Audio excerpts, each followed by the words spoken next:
Dan ada satu kabar lagi yang mengembirakan bagi kami. Saat ini Partai Buruh juga sudah bergabung. Bung Syed Salahuddin. Syed Salahuddin ini adalah seorang ahli hukum tata negara, pengamat politik yang juga merupakan pakar di bidang kepemiluan di Indonesia. Dan kita tahu Bung Syed Salahuddin ini sebelumnya juga pernah menjadi sekretaris jenderal di sebuah partai lain begitu, yang kemudian pada bulan November 2021 kemarin menyatakan mengundurkan diri dan kemudian menyatakan bergabung dengan Partai Buruh. Bung Syed Salahuddin ini saat ini ditunjuk oleh Partai Buruh sebagai Kepala Badan Pengkajian Strategis Pesertaan dan Pemenangan Pemilu Partai Buruh atau Kepala BPSKP Partai Buruh begitu ya, dan juga dipercaya sebagai tim khusus pemenangan Partai Buruh yang tugas pokoknya adalah memastikan Partai Buruh bisa lolos menjadi pemilu dan termasuk lolos dalam ambang batas parliamentary threshold. Bung Syed Salahuddin juga bergabung bersama kita dalam konferensi pers kita pada siang hari ini. Saya kira ini energi baru begitu bagi kaum buruh yang bisa kami kabarkan kepada rekan-rekan semua.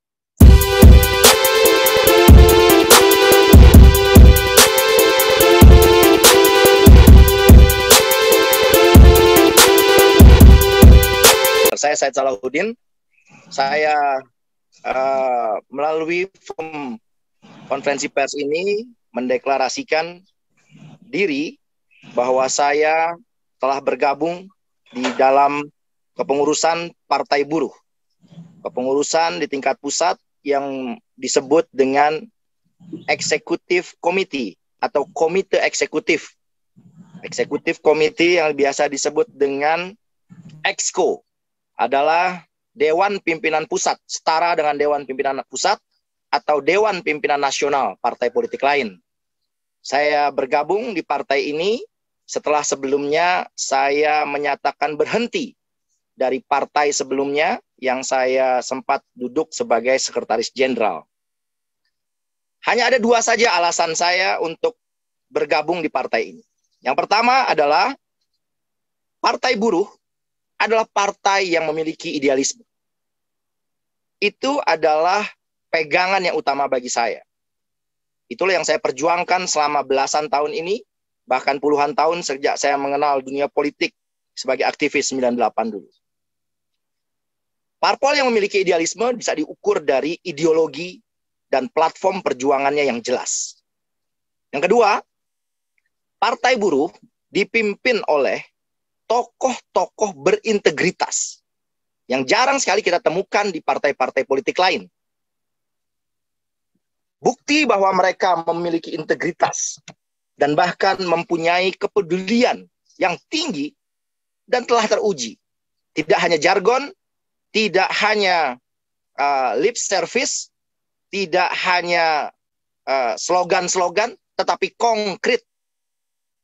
Kepeduliannya teruji dalam memperjuangkan kepentingan rakyat, kepentingan masyarakat, ya, yang itu bisa kita ukur setidak-tidaknya. Banyak sekali setidak-tidaknya. Hari ini rakyat Indonesia menikmati apa yang disebut dengan jaminan sosial, BPJS. Kalau kita lihat BPJS, lahirnya undang-undang BPJS itu tidak bisa dilepaskan dari perjuangan para tokoh buruh yang hari ini berkumpul di Partai Buruh, ya, sehingga lahirlah undang-undang BPJS itu. Rakyat menikmati biaya kesehatan yang murah, yang terjangkau. Bisa kita lihat juga kenaikan upah orang tua kita, kakak kita, anak kita, saudara kita, keluarga kita yang dari tahun ke tahun, ya, mendapatkan penghasilan dari upah bekerja di tempatnya bekerja selalu mengalami kenaikan. Kalau tidak diperjuangkan oleh para tokoh buruh yang sekarang menjadi pemimpin di Partai Buruh, saya kira sulit itu bisa diwujudkan. Belum lagi tentang kesejahteraan rakyat lain yang diperjuangkan, misalnya tentang hak-hak dalam bekerja, hak cuti, bagaimana memperluas lapangan kerja, bagaimana memberikan prioritas kepada pekerja lokal dibanding tenaga kerja asing, dan seterusnya. Yang terakhir adalah perjuangan para tokoh buruh lewat judicial review ke Mahkamah Konstitusi terhadap uji materi, uji formil Undang-Undang Cipta Kerja, yang hasilnya kita tahu sudah dinyatakan inkonstitusional bersyarat oleh Mahkamah Konstitusi. Dua alasan itu saja yang cukup bagi saya untuk memastikan diri berjuang untuk rakyat melalui Partai Buruh. Kawan-kawan sekalian, kekuatan Partai Buruh hari ini, kebetulan saya lama menjadi peneliti, menjadi pengamat politik, saya menjadi konsultan dari belasan partai politik di Republik ini. Saya pernah menjadi konsultan independen untuk banyak sekali partai yang tidak bisa saya sebut satu persatu. Saya mengerti keadaan partai-partai politik di Indonesia hari ini. Saya tahu bahasa detailnya, jeroan-jeroannya itu saya ngerti partai politik di Indonesia hari ini. Dan kalau saya ukur dari sisi kekuatan real di masyarakat, ya, Partai Buruh hanya bisa disetarakan dengan partai-partai besar. PDIP misalnya, dengan Gerindra, Golkar, PKS yang punya basis konstituen yang militan, basis konstituen yang betul-betul punya kontribusi konkret kepada partai. Tidak hanya sebagai pemilih yang direkrut, bahkan dikasih uang materi dalam bentuk money politik. Partai Buruh tidak. Partai Buruh hari ini memiliki kekuatan yang sudah saya ukur, sudah saya banding-bandingkan, ya. Ini sangat potensial untuk bisa bersuara banyak di pemilu 2024. Bahkan di partai saya sebelumnya, tanpa saya mau menyebutnya, saya tidak ingin menyebutnya, kekuatan Partai Buruh hari ini lebih kuat. Jauh lebih kuat, karena saya tahu dalam jeroan-jeroannya partai lain saya ngerti. Nah, ini menjadi satu kekuatan bagi Partai Buruh. Kami optimis, kami yakin bahwa Partai Buruh akan mendapatkan kepercayaan dari rakyat Indonesia di pemilu 2024 nanti. Kalau ini dianggap terlalu subjektif, marilah kita ukur dari hasil survei. Partai Buruh hari ini tidak punya kursi di DPR RI, tidak punya kursi di DPRD provinsi, tidak punya kursi di DPRD kabupaten kota. Baru sekedar deklarasi. Tetapi rating elektabilitasnya, tingkat kesukaannya, popularitasnya, ya, itu melampaui partai-partai politik existing yang hari ini memiliki ratusan kursi, bahkan ribuan kursi di DPRD, kabupaten kota, dan provinsi. Ini satu sinyal bahwa partai ini diharapkan oleh rakyat. Survei SMRC misalnya yang terakhir menempatkan walaupun masih dalam posisi 0, karena kita belum ngapa-ngapain, baru deklarasi. Tapi posisinya sudah mengalahkan partai-partai existing yang hari ini memiliki ratusan bahkan ribuan kursi DPRD. Mestinya partai-partai inilah yang lebih dekat ke rakyat. Rakyat ingin memilih mereka karena mereka punya program-program selama ini mereka langsung bersentuhan dengan rakyat. Tapi kenapa hasil survei menunjukkan Partai Buruh menempati posisi yang lebih baik dari partai-partai yang memiliki kursi di parlemen daerah hari ini. Nah, kawan-kawan sekalian, dengan bergabungnya saya di Partai Buruh, saya diberi kepercayaan untuk memimpin suatu badan khusus, badan otonom yang berada langsung di bawah Presiden Partai Buruh, yang diberi nama Badan Pengkajian Strategis, Kepesertaan dan Pemenangan atau BPSKP Partai Buruh. Di samping itu, Eksekutif Komite atau DPP atau DPN di partai lain istilahnya. Eksekutif Komite atau Exco Partai Buruh juga membentuk suatu tim yang disebut oleh Presiden Partai Buruh tadi sebagai tim Kopassusnya, yaitu tim khusus atau tim sus pemenangan, yang di dalamnya terdiri dari pengurus-pengurus yang ada di dalam kepengurusan Exco Pusat atau Eksekutif Komite Partai Buruh, ya, di bidang pemenangan pemilu, di bidang keanggotaan, di bidang organisasi, dan seterusnya, itu bergabung, dibuat dalam satu tim khusus yang tugasnya dua. Satu, memastikan Partai Buruh menjadi peserta pemilu 2024. Yang kedua, memastikan Partai Buruh dapat mendudukkan kader-kadernya di lembaga DPR RI. Bisa lolos ke Senayan dengan lolos ambang batas parlemen. Kawan-kawan sekalian, apa yang akan kami lakukan ke depan ini, ya, ada terkait dengan 3 isu sebetulnya. Yang pertama, kami ingin menuntut keadilan mengenai aturan bagi peserta pemilu 2024. Keadilan dimaksud adalah bagaimana memperlakukan seluruh partai politik, tidak melihat besar kecilnya, punya kursi, tidak punya kursi, tetapi punya potensi yang sama untuk dipilih oleh rakyat di 2024, diberikan atau dikenakan aturan yang sama.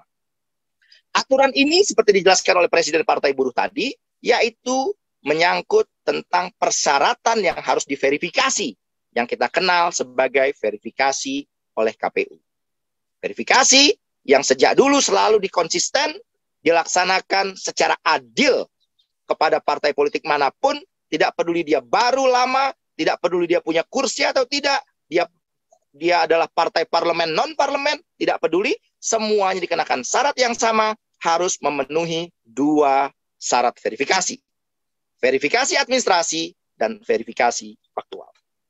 Bahwa kemudian Mahkamah Konstitusi menjatuhkan putusan nomor 55 tahun 2020 yang mulai membedakan syarat verifikasi kepada parpol Senayan yang 9 jumlahnya, dan di luar yang 9 ini, baik parpol non-parlemen maupun parpol yang baru akan ikut di pemilu 2024 nanti, ya, ini akan kita perjuangkan untuk kita tuntut keadilannya dengan mengagendakan, mengajukan judicial review, uji materi ke Mahkamah Konstitusi untuk meminta agar Mahkamah Konstitusi memberlakukan kembali kesamaan aturan kepada semua partai politik dengan menetapkan syarat yang sama. Jika memang harus verifikasi administrasi plus verifikasi administrasi plus verifikasi faktual, maka semua harus dikenakan syarat yang sama. Bahwa kemudian dianggap oleh Mahkamah Konstitusi lebih tepat semua diperlakukan secara sama tanpa harus faktual, tanpa harus verifikasi faktual, maka kami akan mengajukan gugatan dengan petitum meminta agar seluruh partai politik calon peserta pemilu 2024 hanya dibebankan verifikasi administrasi saja. Mengapa demikian? Karena kita harus lihat kondisi hari ini berbeda dengan kondisi-kondisi sebelumnya di pemilu-pemilu sebelumnya. Di pemilu yang lalu 2019, 2014, 2009 dan seterusnya mundur ke belakang, tidak ada satu bencana alam, bencana non alam seperti yang kita alami saat ini, misalnya penyebaran COVID. Sekarang ada lagi varian baru Omikron. Ini membuat kemudian aturan secara teknis di kepemiluan harus disesuaikan. Jika dilakukan secara faktual, KPU mendatangi kantor satu kantor partai politik di tingkat pusat, provinsi, kabupaten, kota, datang kumpul orang, terjadi kerumunan.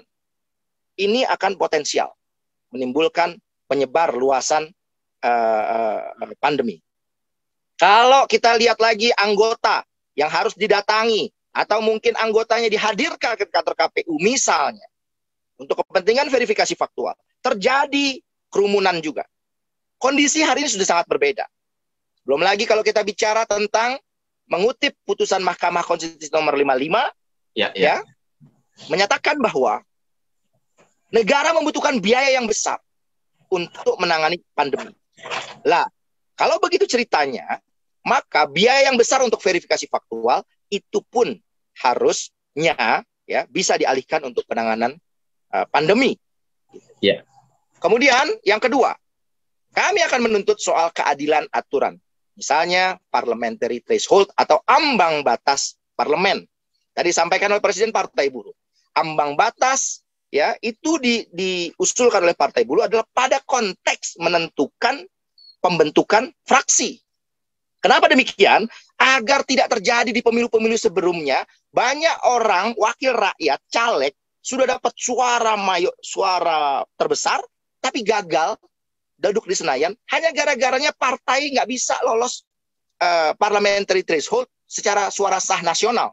Suara sah nasional inilah yang menjadi penyebab dari hangusnya suara rakyat. Ini bertentangan dengan teori kedaulatan rakyat. Yang ketiga, keadilan terkait dengan yang kami perjuangkan, aturan presidensial threshold. Kalau parliamentary threshold bisa kita singkat PT, kalau presidensial threshold kita sebut saja Presti. Presidensial threshold memang sudah semestinya 0%. Kenapa dia 0% dan tidak lagi dikaitkan dengan hasil pemilu berikut sebelumnya, tapi pemilu yang aktual dilaksanakan di 2024? Karena kita harus lihat pada aturan konstitusi. Konstitusi membuat skema pemilu pilpres bisa dilakukan dengan 2 putaran, 2 ronde. Maksudnya adalah supaya biarlah rakyat diberikan kebebasan. Mau calonnya banyak, mau banyak sebanyak-banyaknya juga nggak akan lebih dari 5, 6, 7 lah. Nggak akan mungkin. Dulu kan juga begitu, yang sudah-sudah. Nggak pernah calon itu sampai puluhan, belasan, nanti rakyat dibilang bingung. Nggak, omong kosong itu. Saya mengerti soal-soal yang begitu. Jadi biarkan rakyat bahwa calonnya ada 5, ada 6, ada 7 pasangan, that's okay. Nanti ada putaran kedua. Disitulah difilter.